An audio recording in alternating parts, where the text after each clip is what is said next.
Olá, sombrios, tudo bem? Antes de começar o vídeo, já peço a você que deixe seu like, se inscreva e compartilhe o vídeo. Gosta do nosso conteúdo e deseja ajudar o canal? Clica no botão de valeu e contribua com o que seu coração desejar, ou seja membro.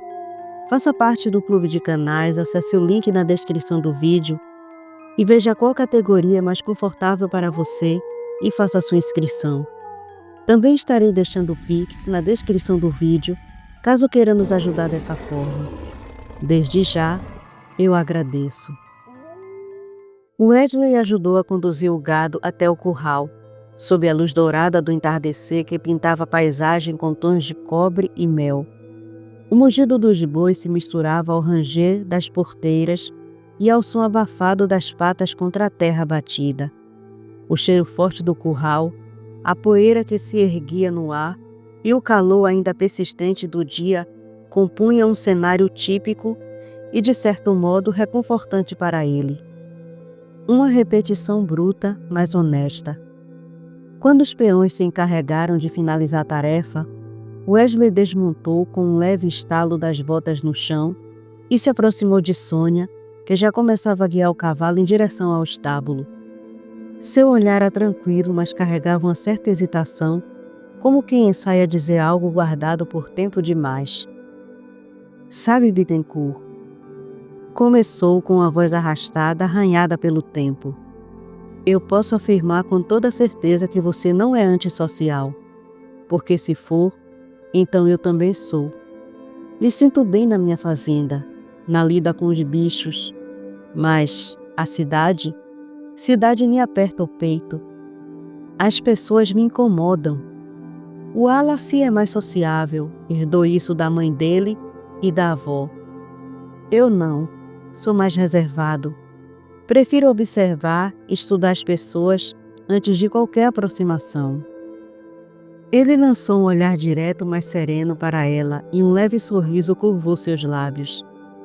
Já com você me sinto à vontade, até para fazer piada daquela diferença gritante entre você vestida de peão e naquele vestido do outro dia. Sônia riu baixinho, abaixando a cabeça com um gesto tímido.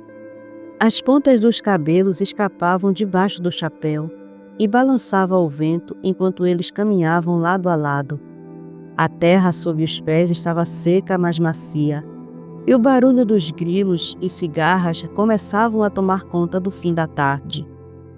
Eu posso fazer uma pergunta pessoal? Ela soltou quase no sussurro sem encará-lo.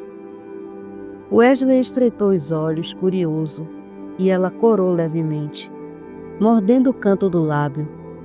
Já no estábulo, enquanto retirava a sela do cavalo, ele falou: Pode, Bittencourt. O que quer saber? Ela puxou a sela com firmeza e depois se virou, encarando-o com seriedade. O que aconteceu com a sua esposa? O gesto dele congelou no ar. Por um instante, o som dos grilos pareceu se afastar, como se o tempo tivesse se estendido entre uma respiração e outra.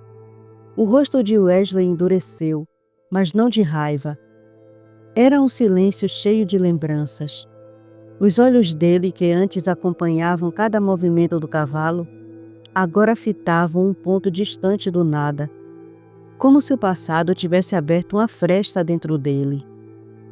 Sônia notou e, com o peito apertado, se arrependeu imediatamente de ter tocado naquele assunto. Me desculpe, começou a dizer, mas parou ao vê-lo balançar levemente a cabeça. Wesley ainda olhava para ela, mas sua mente vagava longe. A voz de João ecoou em sua lembrança, como um trovão abafado. O que você faria se fosse sua família, Warg? E naquele momento, ali no estábulo silencioso, entre o cheiro de couro, suor e feno seco, Wesley percebeu que talvez fosse hora de encarar seus próprios fantasmas. Ele piscou os olhos e respirou fundo. O cheiro de couro das celas molhado pelo orvalho da tarde, misturado ao suor quente dos cavalos e ao barro mexido pelos cascos, ainda pairavam no ar. Ao redor, o som dos grilos já começava a tomar o espaço, deixado pelo silêncio dos peões que se dispersavam. A luz do entardecer se infiltrava pelas frestas do estábulo, banhando tudo num tom dourado melancólico. Ele se recostou em uma das baias, o olhar distante. Fazia tempo, muito tempo, que não pensava naquela época, naquelas lembranças. Mas a pergunta de Sônia, simples e direta, tinha aberto a comporta de uma dor sepultada. Ela percebeu. Ficou calada, mas não desviou o olhar. E ele, tomado por uma saudade densa, deixou que as palavras nascessem do peito, como se falasse para si mesmo, carregadas de poeira e sangue. Houve um tempo, começou ele, com a voz baixa, quase num sussurro, em que eu acreditava que lealdade era tudo. Sua mente se lançou de volta no tempo, atravessando eras, oceanos e memórias. Crescera entre os seus, um clã de wargs antigos migrados do norte, instalados numa vila esquecida nas entranhas de uma floresta europeia. O ar lá era úmido, denso de pinho, terra molhada e silêncio. Vivia entre sombras, caçando apenas o necessário, respeitando as leis da matilha e da terra. Um lugar onde os sussurros do vento contavam histórias e os galhos pareciam escutar. Vivíamos em paz, até ele mostrar quem era de verdade. A voz de Wesley endureceu. O peso da lembrança pesava em seu peito como uma rocha. Contou como retornava de uma caçada ansioso para rever a companheira e os filhos recém-nascidos. Mas naquela noite a lua estava estranha, opaca, vigiando o mundo com desconfiança. E então ele o viu, o Alfa, não em vigília, não em comunhão, mas se embriagando com o sangue quente de uma família humana, como um demônio enraivecido. Não caçava para sobreviver, matava por prazer. Ele me viu e disse: "Fale, e sua família será a próxima." Eu era o segundo na hierarquia, o próximo na linhagem de liderança. E mesmo assim, me calei. Me calei para protegê-los. A culpa escorria por sua voz. Contou como os humanos começaram a perceber a presença da criatura, como a floresta virou um campo de guerra, como irmãos e primos em forma de lobos tombaram, confundidos com a besta que o Alfa se tornara. Wesley baixou os olhos e o silêncio se fez por um instante. Só o estalar de uma gota escorrendo da beira da telha, anunciando a chuva, preenchia o ar. Quando decidi quebrar o silêncio, já era tarde demais. Fugimos, eu e minha companheira e os pequenos e minha mãe. Mas o passado tem garras, e o Alfa nos caçou. Seu rosto endureceu, a mandíbula trincada. Contou sobre a tragédia, o silêncio estranho ao se aproximar da cabana simples de madeira, o cheiro espesso de sangue no ar, os corvos empoleirados como sentinelas da morte. E então, a visão que despedaçou sua alma, os corpos de sua companheira e de seu filho, e o outro, frágil, ainda vivo, envolto em um linho manchado de sangue. Naquela noite eu me tornei algo que nunca quis ser. Wesley passou a mão sobre o rosto, tentando conter as lágrimas que agora ameaçavam transbordar. A luz do fim da tarde já estava quase morrendo, lançando sombras compridas pelo chão de terra batida. Ele contou como voltou, como enfrentou o Alfa diante de todo o clã, como o combate foi selvagem, presas, garras, sangue jorrando como rios vermelhos, como venceu e lançou sobre ele uma maldição ancestral, selada com sua dor. Serás para sempre fera, nunca mais um homem. A voz dele tremeu ao repetir aquelas palavras. Contou que arrastou o corpo do Alfa em sua forma de fera até a trilha dos caçadores. E quando o deixou lá, e os homens o encontraram, disseram: aqui jaz a besta de Gervaldã. Um silêncio reverente caiu entre eles. Até os sons noturnos pareciam ter recuado. Enterrei minha liderança junto ao corpo da mulher que amava. Fugi com minha mãe e meu filho. Vivemos em sombras. Fui fazendeiro em Oklahoma. Depois precisei fugir de novo. Descobriram quem eu era. Seu olhar agora pousava em Sônia, mas parecia ainda longe. E foi assim que cheguei ao Brasil. Cansado, mas vivo. Com a alma cheia de cicatrizes e os olhos sempre atentos. Um dia vi o anúncio de uma fazenda e algo em mim disse: é aqui. Talvez fosse o instinto, talvez o cansaço. Por fim ele suspirou. A lembrança ainda latejava, como um ferimento que nunca cicatrizou por completo. Mas ele estava ali, inteiro, e isso por si só já era um milagre. Foi então que sentiu o toque sutil de Sônia em seu braço. Ela não disse nada, apenas o encarou com os olhos marejados, cheios de compreensão. E naquele toque, naquele instante breve, Wesley sentiu algo que há muito não permitia a si mesmo: consolo. As lágrimas que nunca ousaram cair, agora encontravam o caminho. Sônia o abraçou com força, como se pudesse conter com o próprio corpo toda a dor que ele não conseguia mais esconder. E Wesley cedeu. A muralha de silêncio e orgulho que erguera durante tantos anos ruiu ali, nos braços dela.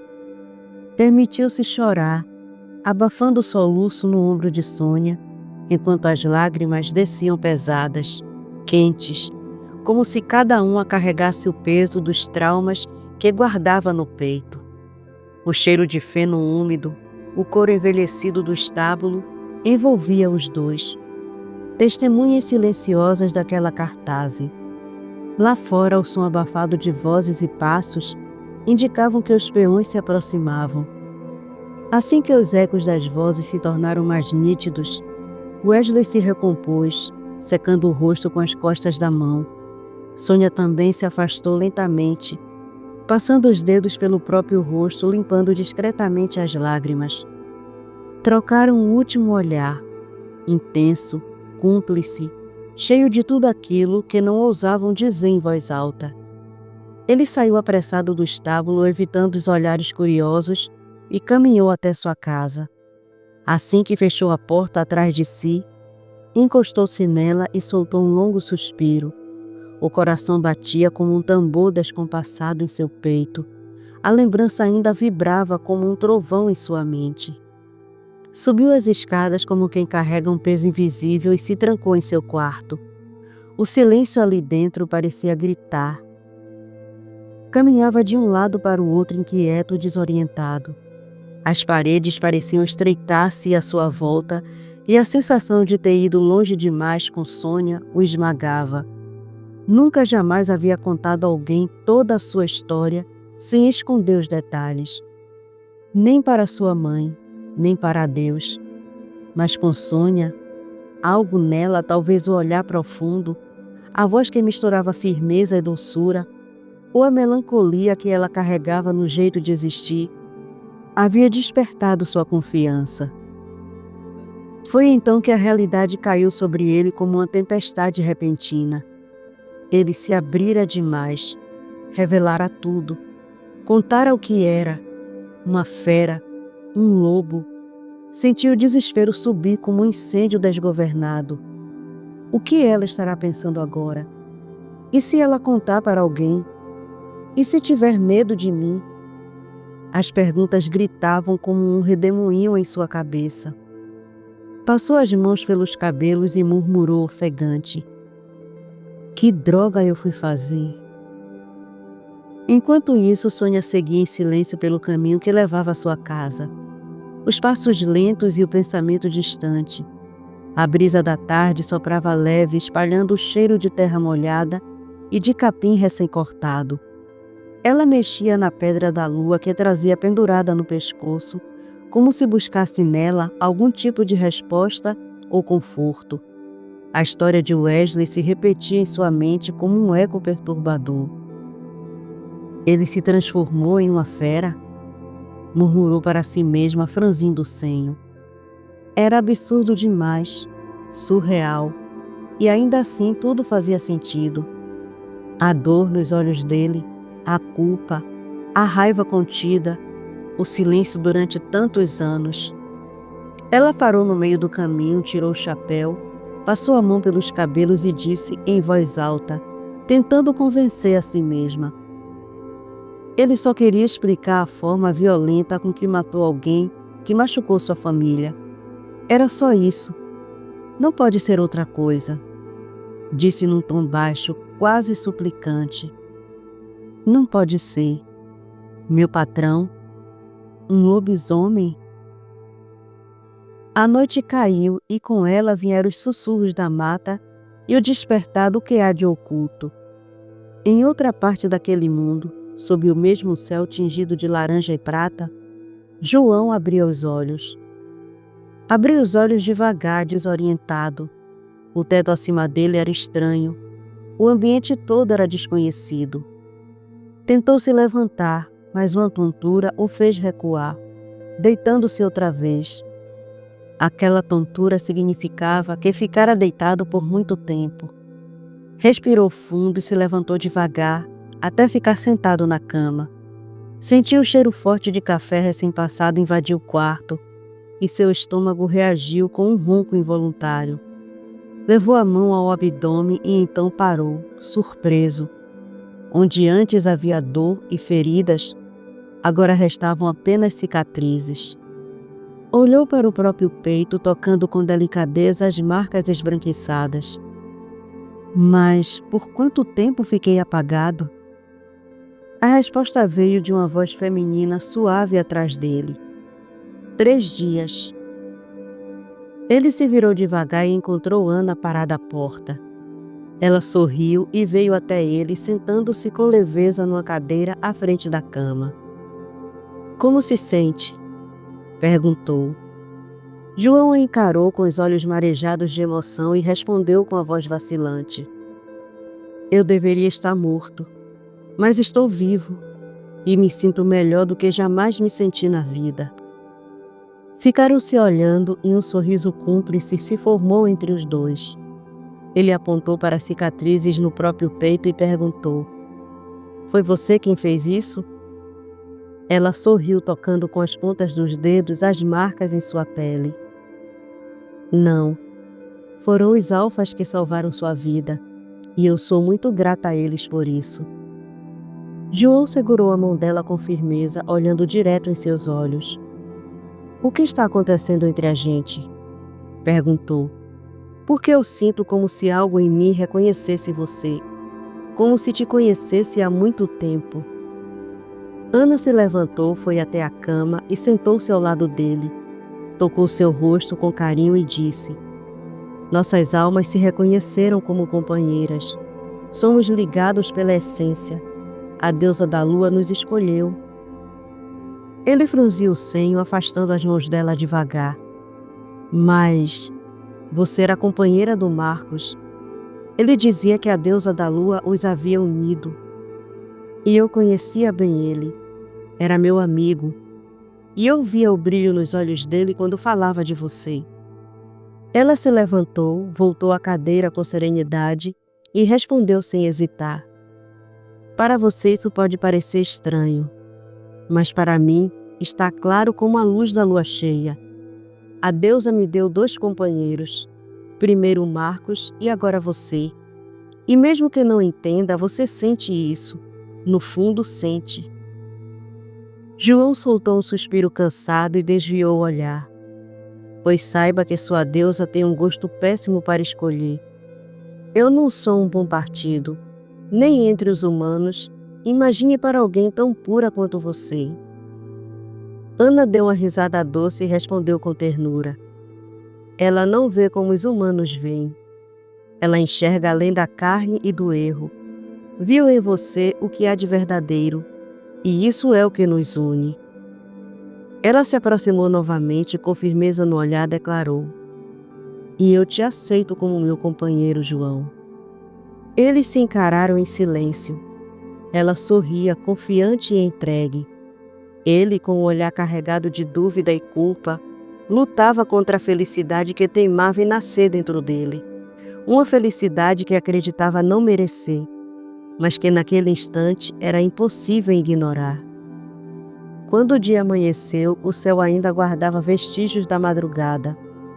Tons azulados se dissipando sob o laranja suave que anunciava o sol nascente. Uma fina neblina se arrastava pelos campos como um véu silencioso, e o orvalho brilhava nas folhas como minúsculas estrelas perdidas. O ar estava frio e úmido, carregando o cheiro de terra molhada e a promessa de um novo dia. O Wesley saiu cedo de casa, com passos firmes e a expressão determinada. O rosto ainda carregava os traços de uma noite mal dormida, os olhos marcados pela inquietação. Caminhava com o corpo rígido, como se o peso das últimas revelações ainda estivesse sobre seus ombros. Seu destino era a igreja. Precisava falar com o padre. Talvez ele soubesse mais sobre Sônia. Afinal, o orfanato onde ela crescera fazia parte da paróquia, e era possível que o velho sacerdote tivesse guardado informações que ela mesma desconhecia. Enquanto isso, o Wallace também acordava cedo, mas por um motivo diferente. Algo corroía por dentro, dúvida e curiosidade, uma estranha inquietação que não lhe dava paz. As palavras do caçador ecoavam em sua mente. Eles são Arges. Aquilo perturbava. Cresceu acreditando que ele e seu pai e sua avó eram os últimos da sua espécie, mas agora subitamente descobria que havia um clã inteiro vivendo escondido na floresta. Aproveitou a ausência do pai e seguiu em direção à mata. Seus passos eram leves, mas sua mente fervilhava. As árvores o recebiam com o sussurro das folhas e o canto discreto dos pássaros despertando. A trilha que levava ao rio estava coberta por galhos úmidos e folhas caídas, e o som da água corrente o guiava como um chamado. Ao chegar à beira do rio, o Wallace parou. O espelho d'água refletia o céu claro e a neblina rasteira flutuava por entre as pedras. Ficou ali olhando fixamente para a outra margem, onde a floresta parecia mais densa e impenetrável. Seu coração batia mais rápido, tomado por uma mistura de ansiedade e fascínio. Minutos depois, um som súbito cortou o silêncio. Dart saltou de uma árvore próxima, pousando com leveza sobre uma pedra alta à beira do rio. De pé, com os braços cruzados e a expressão impassível, ele encarou Wallace com os olhos atentos. "O que faz aqui? Se lembra do que aconteceu da última vez?"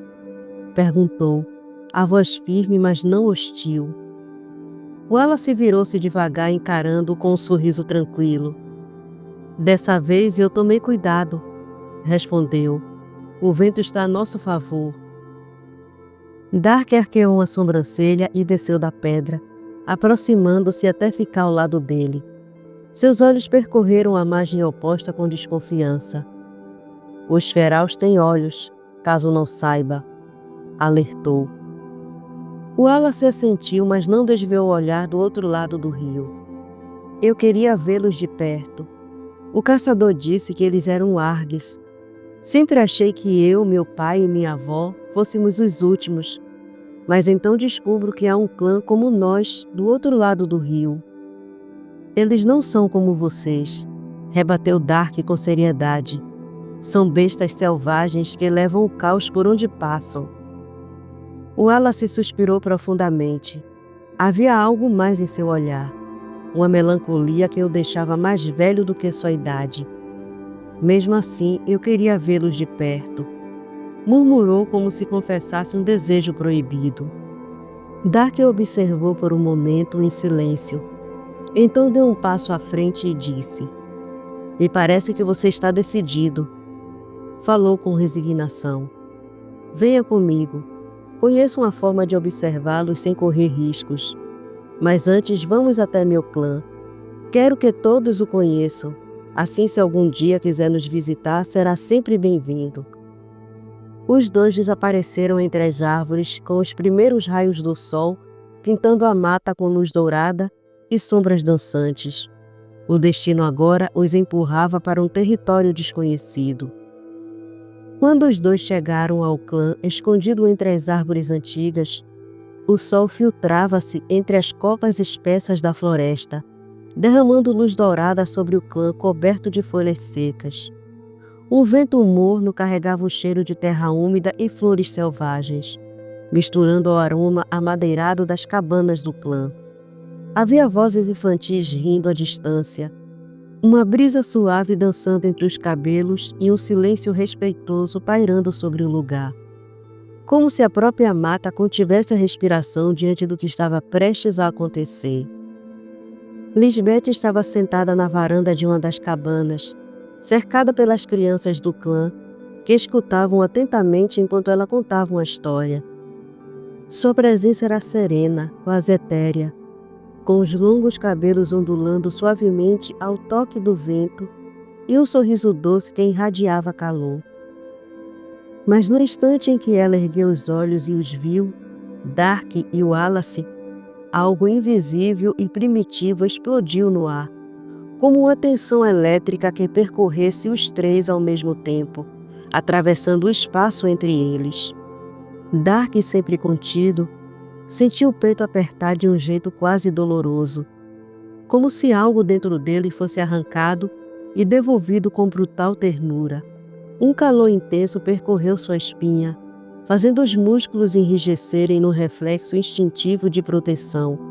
Seus olhos escureceram por um breve instante, antes de cintilarem com um brilho dourado, revelando a fera adormecida que reconhecia ali sua Luna. Pela primeira vez em anos, seu lobo interior uivava, não por guerra, mas por devoção. O Wallace ao lado dele ficou paralisado. Seu coração disparou como se tentasse escapar do peito, e uma estranha euforia tomou conta de seus sentidos.